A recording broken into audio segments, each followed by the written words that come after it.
अस्सलाम वालेकुम दोस्तों, कैसे हैं आप। उम्मीद है आप सब खैरियत से होंगे जी। तो आपकी खिदमत में हाजिर है एनए कोर्स ऑफिशियल। आज एक नई वीडियो लेके, एक नया टॉपिक लेके और एक नए टॉपिक पे नई चीज़ हम सीखेंगे। ठीक है, उससे पहले आप सबको मैं याद करवाती चलूँ कि जो लोग चैनल पे नए हैं चैनल को सब्सक्राइब कर लें। ठीक है, वीडियो देखने के बाद कमेंट बॉक्स में कमेंट जरूर दीजिएगा और वीडियो को शेयर जरूर कीजिएगा जी। तो चलते हैं दोस्तों अपने टॉपिक की तरफ। जो आज का हमारा टॉपिक है, टॉपिक ये है ऐसे बच्चे जो कि बहुत ज्यादा स्ट्रगल करते हैं लेकिन फिर भी फेल हो जाते हैं, यहाँ कामयाब नहीं हो पाते।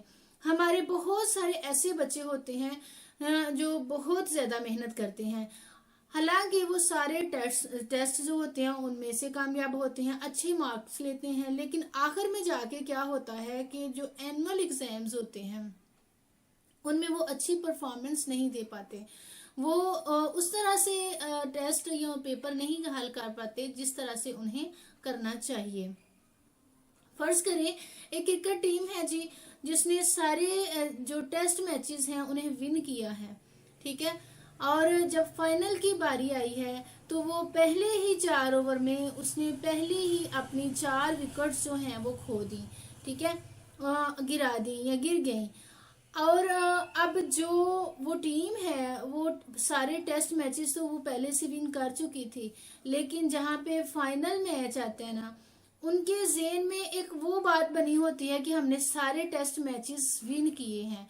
फिर जब सारे टेस्ट मैचेस विन करने की जो अब उनके अंदर एक होती है ना कि खुशी या एक्साइटमेंट जो होती है, उसकी वजह से वो नेक्स्ट में जाके जो फाइनल होता है उसमें 100% जो होती है परफॉर्मेंस नहीं करते। उन्हें ये होता है कि ये काम बहुत आसान है या ऐसे हो जाएगा, इस तरह से हो जाएगा। ठीक है, वो फाइनल में हार जाते हैं या उसे विन नहीं कर पाते। ठीक है, आप ये बात जान लें कि हार और जीत जिंदगी का हिस्सा है। सबसे पहले बच्चे के दिमाग में पेरेंट्स ये बात डाल दें कि हार और जीत जो है वो जिंदगी का हिस्सा है। जो बच्चे अक्सरियत में भी ऐसे होता है कि जो बच्चे हमेशा फर्स्ट आते रहते हैं, जो कामयाबी हासिल करते रहते हैं। ठीक है, जब वो बच्चे जिंदगी में कभी नाकाम हो जाते हैं या उन्हें नाकामी का सामना करना पड़ता है तो ऐसे जो मौका होते हैं वहां पे वो बच्चे खुद को संभाल नहीं पाते। ठीक है, तो पेरेंट्स अपने बच्चों के दिमाग में ये बात जरूर डालें कि जो हार और जीत होती है ये जिंदगी का हिस्सा है जी। तो नेक्स्ट चलते हैं। असल में बात ये है कि आप टीम की क्रिकेट टीम की हम बात कर रहे थे कि आपने एक शॉट लगाई। ठीक है, जो कि उस आपने बहुत अच्छी तरह से आप उससे खेले। ठीक है, लेकिन जब दूसरी शॉट आई या दूसरी बॉल आई आपकी तरफ तो आपने शॉट लगाते हुए लूज कर दिया खुद को। ठीक है, आपने उस चीज को उस तरह से 100% परफॉर्म नहीं किया कि जिस तरह से आपने करना है। लेकिन फाइनल मैच एक ऐसा मैच होता है कि जिसमें आपको 100% खेलना होता है और 100% ही आपको शॉट्स लगानी होती हैं। अगर आपने कुछ अच्छा खेल लिया और कुछ को लूज कर दिया तो आप कभी भी मैच को विन नहीं कर सकेंगे। अगर कुछ शॉट्स को आप लूज करेंगे तो फिर आप कभी भी उससे जीत नहीं सकेंगे और अब जो दूसरी टीम है बल्कि उससे भी बहुत पीछे रह जाएंगे। आप उसके साथ भी नहीं चल पाएंगे। अगर आपने कुछ शॉट्स तो अच्छी खेली और कुछ को आपने लूज किया तो फिर आप दूसरी टीम से पीछे रह जाएंगे। ठीक है, इससे अब जो बात मैं आपको बताने जा रही हूँ इससे आप बहुत कुछ सीखेंगे। ठीक है, इसके 3 टर्म्स होते हैं कि बच्चे फेल क्यों होते हैं। 3 टर्म्स होते हैं और 3 टर्म्स में 3 पॉइंट्स में मैं आपको ये बात बताऊंगी कि क्यों ऐसा होता है बच्चों के साथ, बच्चे क्यों नाकाम हो जाते हैं इतनी स्ट्रगल के बाद। टेस्ट जो होते हैं उनमें से अच्छी मार्किंग हासिल करने के बाद, लेकिन जब वो एनुअल एग्जाम्स होते हैं तो उनमें बच्चे क्यों रह जाते हैं जी। तो उसकी जो पहली किस्म है वो है जी सुपरफिशियल ये किस्म होती है कि इसमें होता है रट्टाबाजी। ठीक है, कुछ बच्चे ऐसे होते हैं कि जब वो लर्न करते हैं लेसन को तो वो रट्टाबाजी से वो काम करते हैं, वो कॉन्सेप्ट क्लियर नहीं करते और उस चीज को वो बार बार रिपीटेड पढ़ते जाते हैं उस चीज को, उस लेसन को या उस सब्जेक्ट को इतना वो बार बार पढ़ते हैं कि वो उन्हें फिंगर टिप्स पे याद हो जाता है। और फिंगर टिप्स पे जब वो लेसन उन्हें याद हो जाता है और मेमोराइज हो जाता है सारा, तो वो फिर उसी लेसन को इस तरह से बता सकते हैं और इस तरह से परफॉर्म नहीं कर पाते कि जिस तरह से वो करना होता है। लेकिन बताने में वो उसको इतनी अच्छी तरीके से बताएंगे कि वो आपको बताएंगे कि लेसन का फलां क्वेश्चन जो है बुक के फलां पेज पे फलां कोने में पड़ा हुआ है। ठीक है, उनको इतना वो लेसन जो होगा ना फिंगर टिप्स पे ना उन्हें रट्टा लगा हुआ होगा, उन्हें बड़ी अच्छी तरह से वो याद होगा। ठीक है, इसकी दूसरी जो होती है इसको कहते हैं हम सुपरफिशियल लर्निंग, यानी कि सिर्फ दिमाग के अंदर ही मेमोरी तक ये महदूद रहता है, ये समझने की हद तक नहीं जाता। दूसरी किस्म जो होती है वो होती है डीप लर्निंग। ठीक है, डीप लर्निंग में क्या होता है कि बच्चा जो होता है उसको बड़ी अच्छी तरह से कॉन्सेप्ट क्लियर करके उस लेसन को समझ के फिर वो उसको लर्न करता है और समझता है। ठीक है, अब ये जो सुपरफिशियल होती है इसका कॉन्टेक्ट जो होता है ना ये डीप लर्निंग के साथ कुछ खास नहीं होता, लेकिन जो डीप लर्निंग है ना इसका जो लास्ट वाली टर्म होती है ना स्ट्रेटेजिक लर्निंग, उसके साथ बड़ा गहरा ताल्लुक होता है। वो किस तरह से कि एक बच्चा जब डीप लर्निंग यानी कि समझ के पढ़ता जाता है या लेसन लर्न करता है, अपने दिमाग में उसको बैठाता है और उसके कॉन्सेप्ट क्लियर करता है, तो और इसकी जो तीसरी टर्म है ना वो है जी स्ट्रेटेजिक लर्निंग।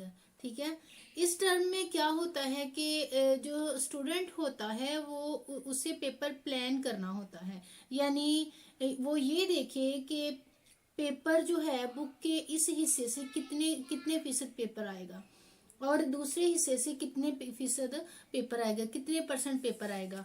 उसी हिसाब से फिर बच्चा उस चीज को रिपेयर करे और उसकी तैयारी करे, उसी तरह से वो लेके उसको चले। जो तालब इल्म होता है अगर वो इम्तिहान में अच्छी परफॉर्म नहीं कर पाता, अच्छी परफॉर्मेंस नहीं होती उसकी, तो उसमें उस बच्चे ने जो तैयारी की होती है सुपरफिशियल लर्निंग की होती है, यानी कि उसने रट्टाबाजी से काम लिया होता है, रट्टा लगाया हुआ होता है। और अगर उन्होंने डीप लर्निंग की होती तो एंड में उन्होंने फिर जो है ना स्ट्रेटेजिक लर्निंग जो है उस पे फोकस नहीं किया, उसने पेपर प्लान पे फोकस नहीं किया, उसने नहीं देखा कि पेपर प्लान किस तरह से है और बुक के इस हिस्से से कितना पेपर आएगा और दूसरे हिस्से से कितना पेपर आएगा। जब स्टूडेंट इस चीज को फोकस नहीं करता तो भी वो एंड ऑफ द क्या होता है कि वो फिर फेल हो जाता है, नाकाम हो जाता है। ये जो स्ट्रेटेजिक लर्निंग होती है ना ये बच्चे को, ये एक स्किल है, ये बच्चे को सीखनी चाहिए, ये एक स्टूडेंट को सीखनी चाहिए, आपको सीखनी चाहिए, इसको सीखना चाहिए कि किस तरह से वो प्लान करे कि मुझे इस काम पे कितना फोकस करना है। ठीक है, मुझे 100% शार्ट्स लगानी है या फिर लूज रख के शार्ट्स लगानी है। ये इस चीज का जो है ना बच्चे को ये स्किल आनी चाहिए और किसी भी चीज में कामयाबी के लिए ये स्किल आनी चाहिए। अच्छा, एक और बात मैं आपको बताती चलूं कि जो बच्चे फर्स्ट आते हैं, जो हमेशा से ये समझते हैं कि वो बहुत लायक फायक हैं, बहुत अच्छा पढ़ते हैं और वो फर्स्ट आते हैं, ठीक है, वो बच्चे बहुत ज्यादा खतरनाक होते हैं। ठीक है, अपने लिए भी बहुत ज्यादा खतरनाक होते हैं और उसमें पेरेंट्स को भी पछताना पड़ सकता है। लिहाजा अपने बच्चों को या स्टूडेंट्स को, पेरेंट्स को चाहिए कि इन्हें इस चीज की भी तरबियत की जाए कि बच्चा सिर्फ ये ना सीखे कि मुझे फर्स्ट आना है।